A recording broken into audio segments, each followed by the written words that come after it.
আসসালামু আলাইকুম ওরহমতুল্লাহ। 7টি কাজ মানুষকে একেবারে ধ্বংস করে দেয়। সেই 7টি কাজ মানুষের জীবনকে ধ্বংস ও বরবাদ করে দেয়। একবার আলী রাদিয়াল্লাহু তাআলা আনহুর কাছে এক ব্যক্তি এসে প্রশ্ন করল, হে আলী রাদিয়াল্লাহু তাআলা আনহু, আমি দুনিয়া ও আখিরাতে সফল হতে চাই। আমার জীবনে যেন কোনো সমস্যা না থাকে। আমি দুনিয়ার যে কোনো জায়গায় যাই, আমাকে যেন সকলেই সম্মান করে। আমি যেখানে যাই না কেন, লোকেরা যখন আমার দিকে তাকাবে, তখন আমি চাই যেন আমার প্রতি তারা আকৃষ্ট হয়ে নরম সুরে কথা বলে এবং ভালোবাসা ও সহানুভূতি থাকুক, এটাই আমি চাই। হে আল্লাহ রসুলের সাহাবী, আপনি বলে দিন আমি জীবনে কি আমল করলে এইভাবে আমি চলতে পারবো এবং সম্মানিত মানুষ হতে পারবো, এবং আমি এই দুনিয়ার বুকে সব ধরনের বিপদ আপদ হইতে যাতে মুক্ত থাকতে পারি, আমি যাতে সুখে শান্তিতে জীবন কাটাতে পারি।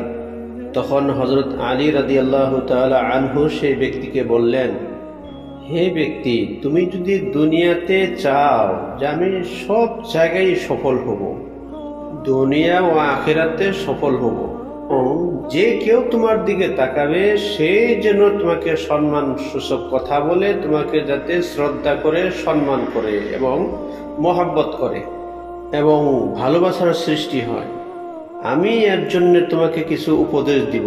যদি তুমি মেনে চলো তাহলে তোমার দুনিয়াও শান্তি ও আখিরাতেও শান্তি আসবে ইনশাআল্লাহ। আর সেগুলি হলো এই, আজ তোমাকে আমি 7টি উপদেশ দিব। এই 7টি উপদেশ যদি মেনে চলতে পারো, তোমার দুনিয়াও সফল হবে এবং আখিরাতেও সফল হবে। এখন আমরা এই 7টি জিনিস নিয়ে আলোচনা করব। প্রিয় দর্শক মণ্ডলী, আপনারা সকলেই চেষ্টা করবেন যে এই 7টি আমল যাতে আমরা সকলেই করতে পারি এবং 7টি কাজের থেকে আমরা যাতে দূরে সরে থাকি, আমরা যাতে অনেক দূরে সরে থাকি এই 7টি কাজের থেকে, সেটা আমরা এখন আলোচনা শুরু করতে যাচ্ছি। তাহলে আসুন জেনে নেই এই 7টি কাজ কি, যেটা করলে, যেটার থেকে দূরে থাকলে, করলে না, যেটার থেকে দূরে থাকলে আমি দুনিয়াতে সফল হব এবং আখিরাতেও সফল হব। আসুন তাহলে কথা না বাড়িয়ে তাড়াতাড়ি জেনে নেই। আর এই 7টি কাজ যদি করেন তাহলে আপনাদের জীবনে ধ্বংস নেমে আসবে, এটার জন্য কিন্তু আপনারা দায়ী থাকবেন। তখন হযরত আলী রাদিয়াল্লাহু তাআলা আনহু সেই ব্যক্তিকে সাবধান করেছিলেন, তা হলো জীবনের কোনো সময় ভুলেও পিতা মাতার সঙ্গে বেয়াদবি করবেন না। তো প্রিয় দর্শক, আপনারা বুঝতেই পারছেন যে 7টি বস্তুর থেকে দূরে সরে থাকা, তার ভিতরে 1 নম্বরই হইল যে মা বাবার সঙ্গে, পিতা মাতার সঙ্গে কোনোদিন বেয়াদবি আচরণ করবেন না। এইটা চরম ঘৃণনীয় একটি কাজ। আর সেটা করলে আপনি যত ইবাদত করুন, আমল করুন, কোনো আমলই আল্লাহ রাব্বুল আলামিনের দরবারে গ্রহণযোগ্য হবে না। যদি মা বাবার ভালো হুকুমগুলো মেনে চলেন বা যেগুলা হুকুম আল্লাহ এবং আল্লাহর রাসূলের বিরুদ্ধে না যায়, সেগুলা হুকুম আপনার মানতে হবে। আর যেগুলা হুকুম আল্লাহ এবং রাসূলের বিরুদ্ধে চলে যায়, সেগুলা কিন্তু মানা যাবে না। কারণ পিতা মাতা আপনাদের জন্য আল্লাহর তরফ থেকে রহমত স্বরূপ। যখন মা বাবা শুরু থেকেই অত কষ্ট করে ছেলে মেয়েকে লালন পালন করে, তারপরে বড় হওয়ার পরে যদি মুখে মুখে তর্ক করি, মুখে মুখে কথা বলি, চোখটা রাঙ্গাইয়া কথা বলি, তাহলে কত কষ্ট যে মা বাবার লাগে সেটা মা বাবাই জানে, মা বাবাই বুঝতে পারে। এবং একদিন আপনিও বুঝতে পারবেন, যখন আপনি ছেলের মেয়ের আব্বা হবেন, তখন আপনিও বুঝতে পারবেন। আপনি যখন ছোট ছিলেন, যখন গর্ভে ছিলেন মার, তখন মার কলিজার ভিতরে লাথি মেরেছেন, কত কষ্ট যে দিয়েছেন মাকে। সেই মাকে দুনিয়াতে আসার পরে কেমন করে আমরা ভুলে যাই, কেমন করে কষ্ট দেই। এবং যখন মার প্রসব বেদনা শুরু হয়ে যায়, তখন কত না কষ্ট করে। সারা পৃথিবীর কষ্ট যদি একদিকে রাখা হয় আর মার কষ্ট যদি একদিকে রাখা হয়, তাহলে মনে হয় মার কষ্টটাই ভারী হয়ে যাবে। এমন প্রসব ব্যথা, এমন কষ্টদায়ক তখন হয়ে যায়। আর মা যখন আপনার মুখটা দেখার পরে সমস্ত কষ্ট ভুলে যায়। হায় রে, কেমন মা! আর সেই মাকে যদি আপনারা কষ্ট দেন, চোখ রাঙায় কথা বলেন, মুখে মুখে তর্ক করেন, তাহলে আপনার কোনো আমলই গ্রহণযোগ্য হবে না। আল্লাহ রাব্বুল আলামিন আপনার কোনো আমলই কবুল করবেন না। তাই প্রিয় দর্শক, আমরা এর থেকে সতর্ক থাকি, দূরে থাকি। মা বাবার সঙ্গে কশ্চিন কালেও যাতে আমরা কোনোদিন বেয়াদবি না করি, আমরা কোনো যাতে খারাপ আচরণ না করি। ভাই মনে রাখবেন, হযরত আলী রাদিয়াল্লাহু তাআলা আনহু বলেন, কখনো পিতামাতার সঙ্গে খারাপ আচরণ করবেন না। যদিও পিতামাতা আপনার সঙ্গে জুলুম করে, খারাপ ধরনের আচরণ করে, হতে পারে শয়তানের প্রবঞ্চনার থেকে কেউ মুক্ত নয়, এরকম ঘটনা ঘটেও যেতে পারে, আপনার উপরে জুলুম করতেও পারে, কিন্তু আপনি তো জানেন যে শয়তান জীবিত, আমাকেও ধোঁকা দিতে পারে, পিতামাতাকেও ধোঁকা দিতে পারে। ওই মুহূর্তে আপনাকে ধৈর্য ধারণ করতে হবে, ওই মুহূর্তে আপনার চেঞ্জ ঠিক রাখতে হবে, ওই মুহূর্তে আপনার ধৈর্য ধারণ করে সবর করতে হবে এবং আল্লাহ পাকের কাছে দোয়া করতে হবে অন্তর থেকে যে আমার মা বাবাকে তোমার ইসলামিক জ্ঞান দিয়ে ভরপুর করে দাও। আর কোনো সময় যদি তাদেরকে সতর্ক করতে হয়, তাহলে খুব নরম সুরে, খুব আদবের সহিত তাদের সাথে কথা বলুন। আর যদি তারা বুঝতে না চায়, তারা যদি বুঝতে না পারে, আপনার উপরে জুলুম করে, অত্যাচার করে, তাহলে আপনি সবর করে থাকেন, আপনি ধৈর্য ধারণ করেন, আপনি চুপ করে থাকেন। আল্লাহ তাআলা বলেন, তোমাদের মায়ের ভিতরে তোমাদের জন্য যেটা নিয়ামত দিয়েছি, এটা উপরন্ত নিয়ামত। এবং একজন মার কলিজায়, মার দিলে ছেলে মেয়েদের জন্য এমন মহব্বত আমি ঢেলে দিয়েছি যে 70% মহব্বত কোনো একজন ছেলে মেয়েকে সে করে। ফেরেশতারা মাকে সৃষ্টি করার পরে জিজ্ঞাসা করেছিলেন, একজন পিতার থেকে মাকে 70 গুণ মহব্বত বাড়িয়ে দিয়েছেন আল্লাহ পাক একজন ছেলে মেয়ের জন্য। ফেরেশতারা জিজ্ঞাসা করেছিলেন, হে রব্বুল আলামিন, আপনি এই মায়ের মধ্যে কি সৃষ্টি করে দিয়েছেন, বিশেষ কি নিয়ামত দান করেছেন, সেটা প্রশ্ন করা হয়েছিল। তখন আল্লাহ রাব্বুল আলামিন বলেন, আমি বাবার থেকে মার ভিতরে, মার কলিজার মধ্যে 70 গুণ মহব্বত বাড়িয়ে দিয়েছি ছেলে সন্তানের জন্য। এবং মার মমতা এত সুন্দর জিনিস, এত ভালো জিনিস যে মার এই মমতা পায়নি, সে বুঝতে পারবে যে মার মমতা কেমন, মহব্বত কেমন। প্রিয় দর্শক, আল্লাহ রাব্বুল আলামিনের কাছে দোয়া করি আমরা সকলেই যাতে মা বাবার অবাধ্য সন্তান কোনো সময় না হয়ে যায়, মা বাবাকে মাননেওয়ালা হয়ে যায়, মা বাবাকে রেসপেক্ট করনেওয়ালা হয়ে যায়। প্রিয় দর্শক, দ্বিতীয় বিষয়টি হলো হযরত আলী রাদিয়াল্লাহু তাআলা আনহু বলতেছেন, হযরত আলী রাদিয়াল্লাহু তাআলা আনহু সতর্ক করে দিলেন, কখনোই কোনো মানুষের উপরে, কোনো ইনসানের উপরে, মা বাবাই হোক, অন্য মানুষই হোক, কোনো মানুষের উপরে আপনি কোনো জুলুম করবেন না, কোনো অত্যাচার করবেন না। চাহে আপনার বাড়িতে কোনো মজুরি হোক, লেবারই হোক, কোনো মিস্ত্রি হোক, বা কোনো কমজোরি মানুষই হোক, বা জয়েব মানুষই হোক, মা বাবাই হোক, ভাই বোন হোক, তাদের সঙ্গে কখনো আপনি জুলুম করবেন না। তার কারণ জুলুমকারীকে আল্লাহ পাক ভালোবাসে না। আপনার টাকা পয়সা আছে বলে আপনি একজন নিরীহ মানুষকে জুলুম করবেন, অত্যাচার করবেন, বা আপনার ধন সম্পত্তি, আপনার জনবল আছে দেখি যে একজন মানুষকে আপনি অন্যায় করবেন, জুলুম করবেন, সেটা আল্লাহ পাক পছন্দ করে না। তার কারণ অহংকারে ভাই পতন। নমরুদ অহংকার করেছিল, আর সেই নমরুদ কি হয়েছে, বাদশা হয়েও তাকে জুতা পিটা করা হয়েছে, আর জুতা পিটা করতে করতে বেইজ্জতির সহিত তাকে দুনিয়া থেকে বিদায় করা হয়েছে। ভাই এগুলা হিস্ট্রি, এগুলা ইতিহাস তো আমরা সবাই জানি। তো কখনো কোনো মানুষের সঙ্গে আমরা যাতে জুলুম না করি। জুলুম করেছিল ফেরাউন, নমরুদ, হামান, আর এগুলাকে আল্লাহ তাআলা দুনিয়াতে কি করেছেন, বেইজ্জতির সহিত ধ্বংস করে দিয়েছেন। আমরা ইতিহাস সকলেই জানি। আর জুলুম এমনই একটি জিনিস যে এখন হয়তো আপনি কারো উপরে জুলুম করছেন, কিন্তু এই জুলুম একটা সময় আপনার দিকেই ফিরে আসবে, আপনাকেই কেউ না কেউ জুলুম করবে।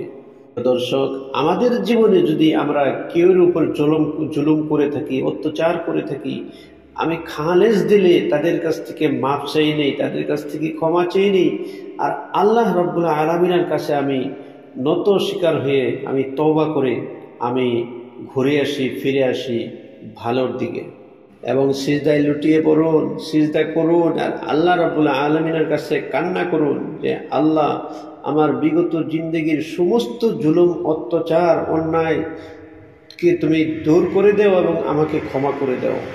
তো আল্লাহ তো অনেক দয়ালু। আপনি যখন দোয়া করবেন আল্লাহ রাব্বুল আলামিনের কাছে, তখন আল্লাহ রাব্বুল আলামিন আপনার দোয়াকে অবশ্যই মঞ্জুর করবেন, অবশ্যই কবুল করবেন। দোয়া করবেন, রব্বানা যালামনা আনফুসানা ওয়া ইল্লাম তাগফির লানা ওয়া তারহামনা লানাকুনান্না মিনাল খাসিরিন। হে আমার প্রভু, হে আমার প্রভু, আমার দ্বারাই জুলুম হয়ে গিয়েছে, অত্যাচার হয়ে গেছে, অন্যায় হয়ে গিয়েছে, ভুল হয়ে গিয়েছে। হে আমার মালিক, আমাকে ক্ষমা করে দাও, আমাকে মাফ করে দাও। এইভাবে যখন আপনি কান্না করবেন, আল্লাহ রাব্বুল আলামিন ক্ষমাশীল, অতি দয়ালু, অতি ক্ষমাশীল। আল্লাহ পাক ক্ষমা না করে পারবেন না, তখন আল্লাহ আপনাকে মাফ করে দিবে। তার কারণ আল্লাহ পাক অনেক মহব্বত দিয়ে, মা বাবাকে কিছু মহব্বত দেওয়া হয়েছে, তাই মা বাবা কত মহব্বত করে, কত আদর করে। একজন পশু বা একজন পক্ষী দেখবেন যে তার বাচ্চাটাকে ঠিক রাখার জন্যে, তার ডিমটাকে ঠিক রাখার জন্যে সেটা কত কষ্ট করে, সেটা কত যুদ্ধ করতে হয়। অন্য কোনো পাখি এসে খেয়ে ফেলে, সাপ এসে খেয়ে ফেলে, মানুষে অত্যাচার করে, তথাপিও কেমন করে তারা রক্ষণাবেক্ষণা করে নিজের ছেলে সন্তানকে বাঁচাইবার জন্য কত চেষ্টা যে করে। সে এরকমও হয় কিছু সময় নিজে অনেক অন্যের সাথে যুদ্ধ করে করে নিজে ক্লান্ত হয়ে পড়ে, নিজে দুর্বল হয়ে পড়ে, কোনো সময় মারাও যায়। তথাপিও সন্তানকে রক্ষা করার জন্যে, বাচ্চাকে রক্ষা করার জন্যে তারা কতই না চেষ্টা করে। প্রিয় দর্শক, আমরা সকলেই জানি হযরত আদম আলাইহিস সালাম যখন একটি ভুল করে দুনিয়ার মধ্যে আল্লাহ পাক পাঠিয়ে দিয়েছিলেন, আর তখন এই দোয়াটি করেই আল্লাহ রাব্বুল আলামিনের কাছে ক্ষমা চেয়েছিলেন, রব্বানা যালামনা আনফুসানা ওয়া ইল্লাম তাগফির লানা ওয়া তারহামনা লানাকুনান্না মিনাল খাসিরিন। এই দোয়াটি পরেই আল্লাহ রাব্বুল আলামিনের কাছে ক্ষমা চেয়েছিলেন, আর আল্লাহ রাব্বুল আলামিন তিনাকে মাফ করেছিলেন। ভাই, আমরা আদমের সন্তান, এখনো যদি আমরা একান্ত মনে তওবা করি, আল্লাহ রাব্বুল আলামিনের কাছে ক্ষমা চেয়ে নেই, আল্লাহ রাব্বুল আলামিন আমাদেরকে ক্ষমা করে দিবেন নিশ্চয়। এখন আসুন, তৃতীয় বিষয়টি হলো, হযরত আলী রাদিয়াল্লাহু তাআলা আনহু সেই ব্যক্তিকে বলেছিলেন যে কখনো মিথ্যার আশ্রয় নেবেন না, কখনো মিথ্যা বলবেন না, মিথ্যা কসম খাবেন না, মিথ্যা কথা বলবেন না, মিথ্যা সাক্ষী দিবেন না। তার কারণ হলো মিথ্যা সমস্ত পাপাচারের মূল হলো মিথ্যা বলা। এই মিথ্যা বলার থেকে আমাদেরকে দূরে সরে থাকতে হবে। মিথ্যার আশ্রয়ও নেওয়া যাবে না, আর মিথ্যা নিজেও বলা যাবে না, আর মিথ্যা সাক্ষীও দেওয়া যাবে না। তো প্রিয় দর্শক মণ্ডলী, আপনারা সবাই বুঝতে পারছেন যে আমরা যদি মিথ্যা বলাটা ছেড়ে দেই, আমরা সব পাপাচার থেকে আমরা দূরে সরে থাকতে পারবো। আমাদেরকে অন্যায় আমাদেরকে ঘিরে ধরবে না, আমাদেরকে টাচ করবে না। মিথ্যার আশ্রয় নিয়ে হয়তো আপনার সামান্য লাভ হয়তো তৎক্ষণাৎ পেয়ে যাবেন, কিন্তু ভবিষ্যতে আপনার অনেক ক্ষতি হয়ে যাবে। আর সত্যবাদী যদি হন, হয়তো আপনার মনে হতে পারে যে সাময়িক আপনার কোনো লাভ হবে না, কিন্তু ভবিষ্যতে আপনার মঙ্গল হবেই, লাভ হবেই। হয়তো আপনি সবজি নিয়ে বাজারে গিয়েছেন, কিন্তু সত্য বলার কারণে আপনার সবজি মানুষে নিচ্ছে না। কোনো বিজনেস করছেন, বিজনেসে আপনার হয়তো সেরকমভাবে বেচাকিনি হচ্ছে না, কিন্তু আপনি একদিন দেখবেন মানুষের অন্তরে যখন যে কোনো মানুষ যখন আল্লাহকে রাজি খুশি করার জন্য যখন আপ্রাণ চেষ্টা করে, তখন সমস্ত মাখলুকের অন্তর থেকে সমস্ত মাখলুক তার দিকে আকর্ষিত করে দেয়। আল্লাহ পাক ভালোবাসে, সমস্ত মাখলুক তাকে ভালোবাসে। আর যে ব্যক্তি দুনিয়াকে ভালোবাসার জন্যে যে কোনো কর্ম করে, আল্লাহ রাব্বুল আলামিনের পক্ষ থেকে দুনিয়াও তার জন্য খারাপ করে দেয়, বন্ধু বান্ধব তার জন্য শত্রু বানিয়ে দেয়, এবং আল্লাহ রাব্বুল আলামিন আখিরাতেও তার জন্য কি করে দেয়, বরবাদ করে দেয়। অর্থাৎ যে ব্যক্তি দুনিয়াকে মহাব্বত করে, দুনিয়াকে আকর্ষণ করার জন্য যে কোনো আমল করে বা যে কোনো কাজ করে আল্লাহ পাক তাকে দুনিয়াতে ধ্বংস করে দিবেন, আখিরাতেও ধ্বংস করে দিবেন। আর যে ব্যক্তি আখিরাতকে কামাইবার জন্য, আল্লাহ রাব্বুল আলামিনকে সন্তুষ্ট করার জন্য যে কোনো কাজ করে, আল্লাহ রাব্বুল আলামিন তাকে এই দুনিয়াতেও শান্তি দিবেন এবং আখিরাতেও তাকে শান্তি দিবেন না, বরঞ্চ জান্নাত দিবেন। খালি শান্তিই দিবেন না, বরঞ্চ কি করবেন, জান্নাতেও তাকে দাখিল করিয়া দিবেন। সুবহানাল্লাহ। মিথ্যা বলাটা সমস্ত পাপাচারের মূল কারণ হতে পারে। আর মিথ্যার জন্যেই আপনি যদি দেখতে চান, অফিস না চলছে, অফিস ঠিকমতো চলছে না, চলছে রাষ্ট্র না, চলছে কোনো গ্রাম না, চলছে কোনো বাড়ি, একমাত্র অপরাধ হলো কি, মিথ্যার আশ্রয় নেওয়ার জন্যে আমাদের বাড়ির থেকে বরকত উঠে গিয়েছে, আমাদের সমাজ থেকে বরকত উঠে গিয়েছে, আমাদের ভালোবাসা একজন আরেকজনের প্রতি, যেটা ভালোবাসা মহাব্বত, যেটা শ্রদ্ধা করতে হয়, যেটা মহাব্বত করতে হয়, সেটা মানামানির সিফত আমাদের ভিতর থেকে কি হয়ে গিয়েছে, উঠে গিয়েছে, একমাত্র মিথ্যা বলার জন্য। তো প্রিয় দর্শক, আমরা কখনো মিথ্যা বলবো না আর মিথ্যার আশ্রয় নিব না। সকল গুনাহের শিকড়, কেন্দ্রবিন্দু হচ্ছে মিথ্যা। চতুর্থ বিষয়টি হলো, হযরত আলী রাদিয়াল্লাহু তাআলা আনহু সেই ব্যক্তিকে যেটা নিষেধ করেছিলেন তা হলো নিশা, অর্থাৎ মদ, ভাং, আরো গাঁজা, এরকম বহুত নিশা জাতীয় যেগুলো বস্তু আছে সেগুলো আপনি ভক্ষণ করবেন না, সেগুলোর ধারে কাছেও আপনি যাবেন না। তার কারণ, যদি আপনি নিশা করেন তাহলে আপনার বাবার পরিচয় থাকবে না, আপনার মার পরিচয় থাকবে না, আপনার ভাই বোন চিনতে পারবেন না, আপনি সদাসর কি করে যাবেন, সদাসর সবসময় মানুষের সাথে কি করে যাবেন, বেয়াদবি করে যাবেন, চলবেন। আর তখন আপনাকে কোনো মানুষই ভালো পাবে না। আর আপনার অন্তর, যেগুলা কলিজা রয়েছে, হার্ট রয়েছে, আপনার কিডনি রয়েছে, এই সব পার্টসগুলা দুর্বল হয়ে যাবে, একদিন শেষ হয়ে যাবেন। আপনার পাপ কাজের থেকে, আপনার পাপাচারের থেকে, আপনার পাপ কাজের জন্যে আপনার এগুলা দুর্বল হয়ে আস্তে আস্তে হায়াত কমে যাবে ভাই, হায়াত কমে যাবে। আর যখন এরকমভাবে আপনি নেশা করতে থাকবেন, আপনার সমস্ত পার্টস ড্যামেজ হয়ে আপনি একদিন অকালে মৃত্যুবরণ করতে হবে। তাই প্রিয় দর্শক মণ্ডলী, আজ থেকে আমরা তওবা করে নেই আল্লাহ রাব্বুল আলামিনের কাছে। আমরা কখনো আমরা নেশার ধারে কাছে যাব না। আর যারা নেশা করেছি আগে পূর্বে, আমরা আল্লাহ রাব্বুল আলামিনের কাছে 2 রাকাত নামাজ পড়ে আমরা যাতে মুনাজাত করে তওবা করে আমরা শুদ্ধ হয়ে যাই। আশা করি ব্যাপারটা বুঝতে পেরেছেন। এখন আসেন আলোচনায় একবারই। পঞ্চম যে বিষয়টি হইল, হযরত আলী রাদিয়াল্লাহু তাআলা আনহু তার থেকে সতর্ক থাকতে বলছেন, দূরে থাকতে বলছেন, সেটি হলো এটি হলো ব্যভিচার। তুমি কখনো ব্যভিচারের ধারে কাছে যাবে না, ব্যভিচার করবে না। আমরা অনেকেই এই ভুলটা আমরা হয়তো করি, যে ছেলে মেয়ে উপযুক্ত হওয়ার পরেও আমি কি করি না, তাদেরকে বিবাহের বন্দোবস্ত করি না, তাদেরকে একটা ভালো সাথী বেছে দেই না, যে এর থেকে আরো ভালো পাওয়া যাবে, এর থেকে আরো ভালো পাওয়া যাবে। এরকম করতে করতে একটা সময় তারা এরকম খারাপ আচরণে যায়, মগ্ন হয়ে যায়, এরকম তারা খারাপ রাস্তা অবলম্বন করে, যে রাস্তার থেকে আপনিও সরাতে পারবেন না, আপনিও দূরে রাখতে পারবেন না। শেষ মুহূর্তে আপনার নিজের ছেলে, আপনার নিজের মেয়ে, এই সন্তানগুলিকে আপনি নিজের হাতে ভালো একটা পাত্র দেখে বিবাহ দিতে পারছেন না। তার কারণ তারাই বেছে নিয়েছে। তারা তখন এরকম হয়ে যায় যে তারা বুঝতেই পারে না যে এই মানুষটা সঠিক নে বেঠিক, এটা বুঝতেই পারে না। তখন খারাপ রাস্তায় গিয়ে তারা একজন মদখোর, একজন নেশাখোর, একজন ধোঁকাবাজ তাদের হাতে পড়ে যায়। আর তখন জাতিগত সেটাও দেখতে চায় না। তার কারণ এরকম অনেক হয়েছে যে এমবিবিএস ডাক্তার হওয়ার পরেও, এলএলবি পাশ করার পরেও, তারপরেও দেখা গেছে যে একজন মানুষ অন্য একটা জাতির কাছে বিবাহ হয়েছে। তার মানে হচ্ছে যে তার বিবেক বুদ্ধি বলতে কোনো কিছুই নেই তার কাছে।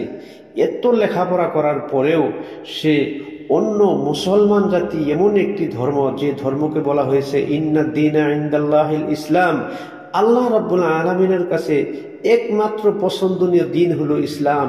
আর এরা ইসলামের থেকে খারিজ হয়ে গিয়েছে, এরা ইসলামের থেকে দূরে সরে গিয়ে তারা অন্য জাতিকে পছন্দ করছে, অর্থাৎ তারা শিরিককে চয়েস করে নিয়েছে, তারা শিরিককে কাছে টেনে নিয়েছে।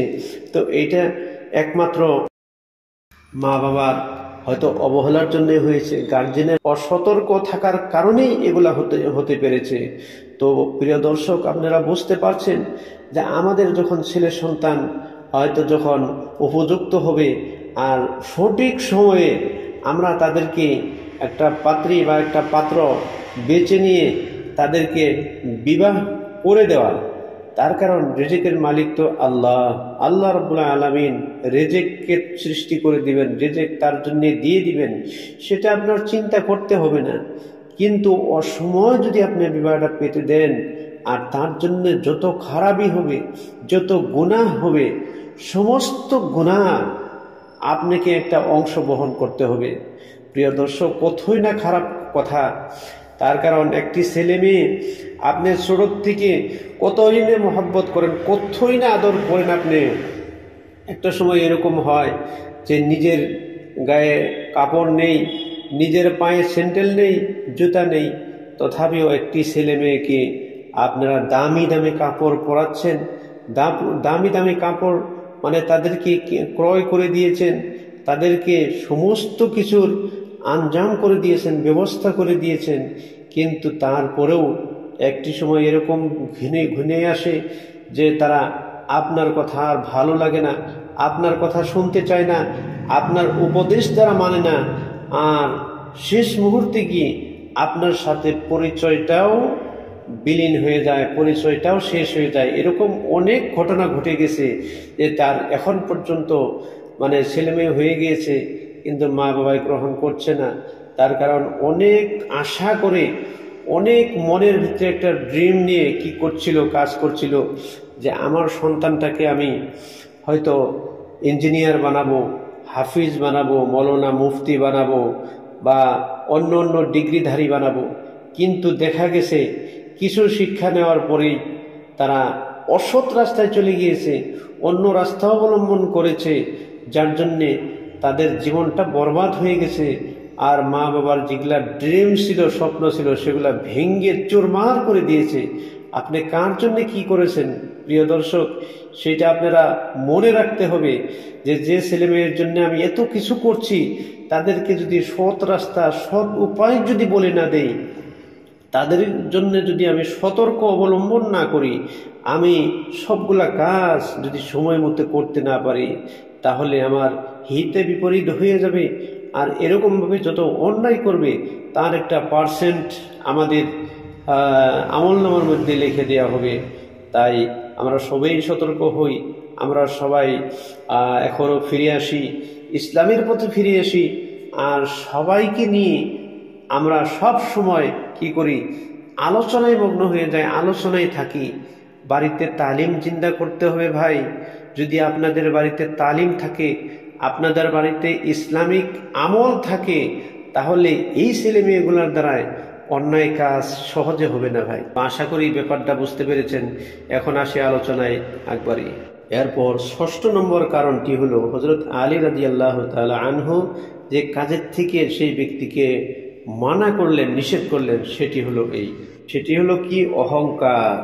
অহংকার তো আপনারা সবাই জানেন যে অহংকারে পতন। যখন আপনার অহংকার হয়ে যাবে, যখন আপনার ইগো হয়ে যাবে, তখন আপনি তো বরবাদ অনিবার্য, আপনি ধ্বংস হবেনই। তার কারণ যখন আপনি ভাববেন যে আমি অনেক বড় হয়ে গিয়েছি, আমি যেভাবে বুঝতে পারি অন্য কেউই এরকমভাবে বুঝতে পারে না, আমি যেরকমভাবে আমল করি অন্য কেউই এরকমভাবে হয়তো আমল করতে পারে না, আমি যত ডিগ্রিধারী, আমি যত ডিগ্রি নিয়েছি, আমার মতো কোনো মানুষই ডিগ্রি নিতে পারে নাই। এই অহংকার যদি আমার ভিতরে চলে আসে, তাহলে অহংকারে তো ভাই আমরা সকলেই জানি সমস্ত ধনী মানুষগুলা যেগুলা ধ্বংস হয়ে গিয়েছে, সেগুলার অনেকেই বেশিরভাগ কারণ হলো কি, অহংকারের জন্যেই তাদের পতন হয়েছে। তো যারা অহংকার করেছি এতদিন, হয়তো আমরা আসেন ফিরে আসি, আমরা ইসলামের দিকে আমরা অহংকারকে ছেড়ে দেই, আমরা অহংকারকে বাদ দিয়ে দেই। হযরত আলী রাদিয়াল্লাহু তাআলা আনহু সেই ব্যক্তিকে 6ম নম্বর নিষেধ করেছিলেন কি অহংকার না করতে। অহংকার করা যাবে না, আর অহংকার করলে সে ধ্বংস অনিবার্য। তো আশা রাখি আমরা কোনো মানুষই অহংকার করব না। অহংকার একমাত্র আল্লাহ তাআলার জন্যই মানায়, আর কোনো ব্যক্তির জন্যে অহংকার করা চলবে না। দর্শক, অহংকার করার আমার কি আছে? আল্লাহ রাব্বুল আলামিন আমাকে চেহারা দিয়েছেন ভালো, একটা সময় আমার চেহারা ভালো থাকবে না, আমার একটা সময় এরকম আসবে আমার চেহারা বিলীন হয়ে যাবে, নষ্ট হয়ে যাবে। আমাকে ধন সম্পত্তি আল্লাহ পাক দিয়েছেন, এগুলো হলো নিয়ামত, আমি শুকরিয়া আদায় করা দরকার। আর শুকরিয়া আদায় না করে যদি আমি অহংকারী করি, তাহলে তো বলা হয়েছে যে নিয়ামতকে ছিনিয়ে নেওয়া হবে এবং কঠিন আযাবে গ্রেফতারি করা হবে। তো ভাই, অহংকারের কোনো কিছু নেই। আমরা অহংকার করে কতদিন বাঁচব? আমাদের তো কবরে যেতেই হবে। কবরের যেতে তার মৃত্যুর পিয়ালা চাকতেই হবে আমাদের। আমরা অহংকার করব না, সেটা আমরা প্রতিজ্ঞাবদ্ধ হয়ে নেই। আপনি সবসময় এই কথা বলুন যে হে রব্বুল আলামিন, আমি তো কিছুই না, আমাকে আপনি দয়া করে মেহেরবানি করে যা দিয়েছেন তারই আমি মালিক।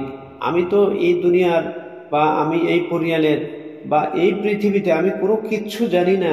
আমি সবের থেকে নিকৃষ্ট, আমি সবের থেকেই গুনাহগার, আমি সবের থেকেই কম বুঝি। আল্লাহ আমাকে যতটুকু দান করেছেন শুকরিয়া আলহামদুলিল্লাহ, এবং অন্য অন্য মানুষকেও ভালোভাবে পরিচালনা করুন, সেটা আপনার দোয়া করতে হবে। আর আল্লাহ পাক আপনাকে যা দিয়েছেন তার জন্য কি করতে হবে? শুকরিয়া আদায় করতে হবে। আল্লাহ পাক আমাদের সবাইকে আল্লাহ পাকের শুকরিয়া আদায় করার জন্য তৌফিক দান করুন, আমিন। এরপরে আসি শেষের দিকে।